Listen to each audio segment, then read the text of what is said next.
Entonces, el ronquido, sacando el velo del paladar, ¿qué es lo que vibra? ¿Qué creemos? ¿Que eso es lo que sucede? ¿Se soluciona el problema? Julio, vos lo seguís desarrollando. Bien, no, hay que hacer un estudio muy bien hecho. Y en ese estudio nosotros, ¿qué hacemos? Un buen interrogatorio, tanto al paciente que ronca como a la esposa o al esposo, porque también las mujeres roncan y también tienen apnea, quizá en un poco menor en cuanto al porcentaje, pero también roncan. Entonces un muy buen interrogatorio, una muy buena inspección del paciente desde el momento que entra, porque ronca más el viejo que el joven, porque tiene más flacidez de los tejidos, porque ronca más el gordo que el flaco, porque tiene más grasa en el interior de ese conducto que va de nariz hasta abajo. Entonces, evidentemente, hay una estrechez.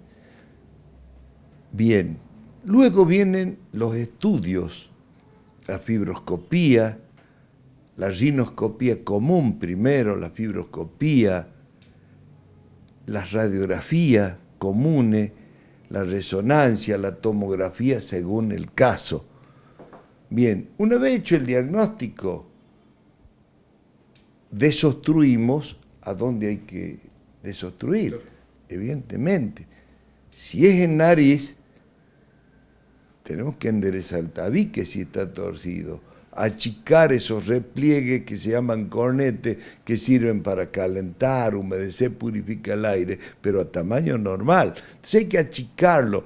Nosotros trabajamos con un láser que lo encoge, entonces respeta la parte funcionante del cornete, que es calentar, humedecer, producir ese moco que es útil para lubricar la nariz. Y evidentemente también el moco tiene sustancias que combaten los virus, las bacterias, los hongos, los parásitos, pero también respetamos con este tratamiento que hacemos en el achique cornete esa particularidad que tiene el cornete a través de cilias, como para que la gente lo entienda, pequeñas escobillas para barrer las partículas. Entonces tenemos que respetar, enderezar tabique, achicar cornete, si hay sinusitis, evidentemente limpiar los senos, y si hay pólipo, extirpar esos tumores que son benignos, pero son tumores al fin. Y por supuesto, si el paladar, como vos bien dijiste, es el que vibra y está caído, hay que evidentemente levantarlo y darle rigidez. Al levantarlo, abrimos ese espacio que se llama el istmo de la fauce, que está dado por el paladar con la campanita o úvula arriba, los cordones laterales y la base de la lengua. En general, ahí está el tema.